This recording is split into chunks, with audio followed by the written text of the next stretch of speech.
అందరికీ నమస్కారము. ఇంకా బీట్రూట్ అనగానే మనం అమ్మో బీట్రూట్ ఎవరు తింటారులే అని అనుకుంటాము. ముందు హాస్పిటల్కి వెళ్ళినామంటే బీట్రూట్ వాడాలమ్మా, బ్లడ్ తక్కువ ఉన్నది, జ్యూస్ తాగాలి అని గర్భిణీ స్త్రీలు అయినా కానీ మామూలు మనుషులు అయినా కానీ డాక్టర్లు చెప్పేది ముందు బీట్రూట్ ముచ్చటే. మనకు బీట్రూట్ తోటి అయితే చాలా వీడియోస్ ఉన్నాయి, ఫుల్ వీడియోస్ కానీ షార్ట్ వీడియోస్ కానీ. బీట్రూట్ తోటి మనకు స్నాక్స్ ఉంది, మురుకులు, మనకు రైతా ఉన్నది, బీట్రూటు కీరా దోసతోటి స్టఫింగ్ చాలా టేస్టీగా ఉంటుంది. మనకు బీట్రూట్ హల్వా ఉన్నది, బీట్రూట్ పచ్చడి ఉన్నది, చాలా రకాల వీడియోస్ మనకు బీట్రూట్ తోటి అవుతున్నాయి. ఇంకా డైలీ మనం ఒక రకం చేసుకోవచ్చు బీట్రూట్ తోటి, ఒకటే రకం కాకుండా రకరకాల బోరు కొట్టకుండా వాడచ్చు. ఇప్పుడైతే మనము ఒక స్నాక్స్ చేసి చూసేద్దాము, ఈజీగా, పెద్ద పని కాకుండా. మనం ఇంతసేపు నిలబడి అన్నీ కట్ చేసుకొని వీడియోలు చేసుకుంటాము, తినడానికే కదా. కాకపోతే వీడియోలు చేస్తే మనం తినే టేస్ట్ ఇంకా నలుగురికి కూడా తెలుస్తుంది. వాళ్ళు కూడా బీట్రూట్ వాడాలంటే ఒకే రకం అందరికీ బోరు ఉంటుంది, ఒకరికి వచ్చిన ఐడియా ఒకరికి రాకపోవచ్చు. ఇలా చేసుకుంటే బాగుంటుందా అని మేము కూడా ఒకప్పుడు చూసి అందరి దగ్గర, పెద్దవాళ్ళ దగ్గర, ఇంకా బయట వాళ్ళే కానీ ఇంటి వాళ్ళే కానీ ఎవరేం వంట చేస్తానులని తెలుసుకొని మాట్లాడుకొని చేసుకునే వాళ్ళం రకరకాలు. ఇలా ముక్కలు అయితే కట్ చేసేసుకొని మనము దీనికి సరిపడా ఒక 4 పచ్చిమిర్చి, ఒక 2 ఇంచుల అల్లము, సాల్టు, కొంచెం జీలకర్ర మంచిగా మెత్తగా పేస్ట్ చేసేయాలి. ఈ బీట్రూట్ పేస్ట్ని అయితే ఒక గిన్నెలోకి తీసేసుకొని ఈ గ్లాస్ తోటి అయితే 1.5 గ్లాసున్నర బియ్యం పిండి పోసాము, 2 గుప్పిళ్ళు ఒక గంట సేపు నానే శనగపప్పు, 1 గుప్పెడు వేయించి పొట్టు తీసిన పల్లీలు, 2 స్పూన్లు నువ్వులు, మనకు కొంచెం సాల్ట్ కూడా వేసాము, మళ్ళీ తగ్గట్టుగా ఉండాలని కొన్ని ఉల్లిపాయలు పొడవుగా కట్ చేసేసాము, కొత్తిమీర, కరివేపాకు. ఇంక ఇవన్నీ వేసేసి మనం ఇప్పుడే వాటర్ పోయకూడదు, బీట్రూట్ పేస్ట్లో కొంచెం వాటర్ ఉంటుంది కాబట్టి ఇదంతా మంచిగా పిండికి కలిసేలాగా మంచిగా కలిపేసుకోవాలి. పొడిపిండి ఉన్నప్పుడే, వాటర్ పోయకముందు. ఇలా మంచిగా ఎంతసేపు కలిపితే అంత మంచిగా ఈ ఫ్లేవర్స్ అన్నీ మంచిగా పిండికి పట్టేసుకుంటుంది. ఇప్పుడు చూసి కొంచెం వాటర్ వేసుకుంటూ ముద్దలాగా కలిపేసుకోవాలి పిండిని.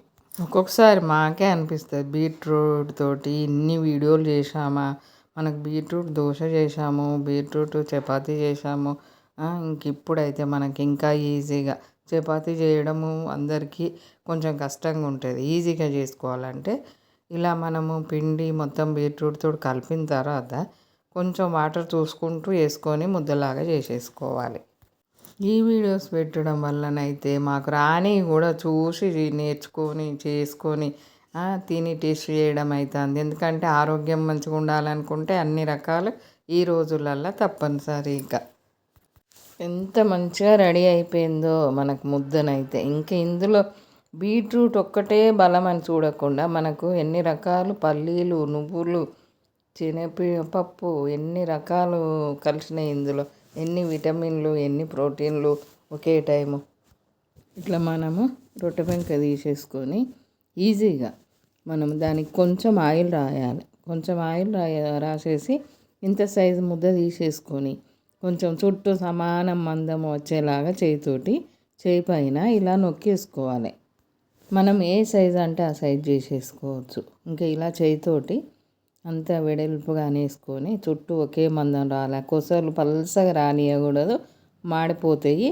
మధ్యలో ఏ మందం ఉంటే చుట్టూ కూడా అదే మందంతో ఉండాలి.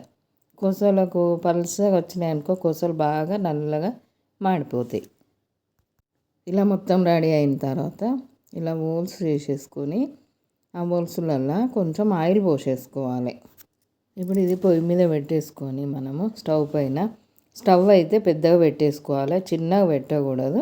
స్టవ్ మీద ఇది పెద్దగా మన మధ్యలో ఇట్లా పెట్టేసుకొని కొంచెం మనకు ఆయిల్ లేసే ముందు ఇలా లేపి చుట్టూ తిప్పేసుకోవాలి. చుట్టూ తిప్పడం వల్ల ఈ చుట్టూ కాలుతుంది, మధ్యలో కూడా కాలుతుంది. మనం ముందు మధ్యలో కాల్చేసుకొని మళ్ళీ చుట్టూ తిప్పడం వల్ల మధ్యలో మాడిపోతుంది. ఇప్పుడే అయితే సమానంగా కాలిపోతుంది. మనం పచ్చిగున్నప్పుడే ఇలా చుట్టూ తిప్పేసుకోవాలి.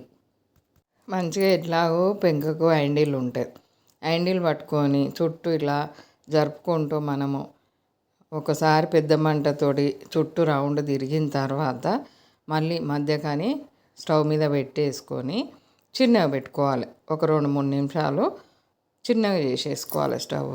ఇంకా ఇట్లా ఆయిల్ లేచిన తర్వాత చుట్టూ తిప్పేసుకోవడం పెట్టేసుకోవాలి పని. ఆయిల్ లేవకముందే చుట్టూ తిప్పకూడదు. కొంచెం ఆయిల్ వేడెక్కింది అనుకున్నప్పుడు ఇలా మనం పెంక పట్టుకొని చుట్టూ కాలవడం వల్ల చాలా బాగా కాలిపోతుంది. బీట్రూట్ తోటి ఎన్ని రకాల స్నాక్స్ చూడండి. మాకైతే వీడియోస్ చేస్తుంటేనైతే అసలు ఏం చేస్తానమో కూడా, ఏం స్నాక్స్ చేస్తానము, బీట్రూట్ తోటి ఏం చేస్తానము, మామూలుగా కూరగాయలతోటి ఏం చేస్తానము అనేది తెలియదు. ఇంత కష్టపడి ఇన్ని వీడియోస్ చేసినందుకైనా కానీ చూసి లైక్ చేయండి, షేర్ చేయండి, కామెంట్ పెట్టండి.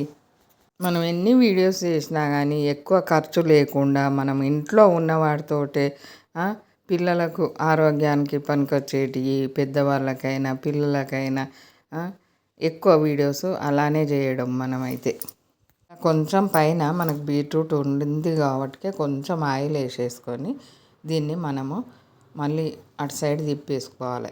ఉల్టా తిప్పేసుకొని కాల్చేసుకోవాలి. ఇట్లా ఎంత బాగా ఊరికనే కదిలిపోతూ ఉంటుంది. మనకు అసలు పెంక పట్టుకొని ఉండదు. మనం ఇట్లా కొంచెం ఆయిల్ వేడెక్కగానే జరిగిపోతూ ఉంటుంది. అసలు ఈ రోజులల్లో నాన్ స్టిక్ పెంకలు వచ్చడేమో కానీ అందరికీ వంట రాని వాళ్ళకు కూడా ఏదంటే అది ఈజీగా చేసుకునేలాగా ఉన్నది. ఇంక ఇలా తిప్పేసుకొని మళ్ళీ దీన్ని మనము చేయితోటి కదిలియడానికి వీలవుతుంది. మనం పెంకనే తిప్పనవసరం లేదు. ఇంకా దీన్ని మనం చేయితోటి కూడా కదిలించుకోవచ్చు చేసేవాళ్ళైతే. ఇంకా ఇలా మళ్ళీ అదే రౌండ్గా చుట్టూ తిప్పుకుంటూ కాల్చేసుకోవాలి. అంత ఒక తీరు కాలుతుంది. ఎక్కడ మాడిపోదు, ఎక్కడ కాలకుంటూ ఉండదు. మధ్యలో ఇట్లా పెంక పెట్టి వదిలేసామనుకోండి, మనకు వేడి తాకే మందము చుట్టూ పచ్చిగా ఉంటుంది, మధ్యలో కాలుతుంది.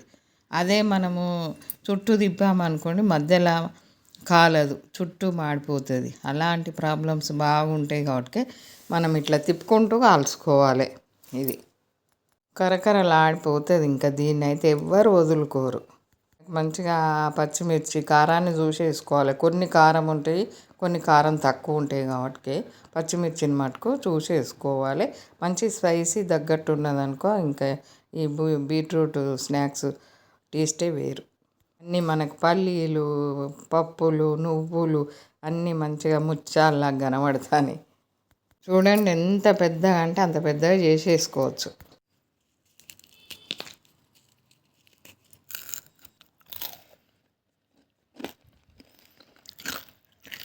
ఇంత బాగా కరకరలాడిపోతుంది. చలికాలం ఇలాంటివి ఉంటే ఫుల్ ఎంజాయ్ చేయొచ్చు పిల్లలు, పెద్దలు.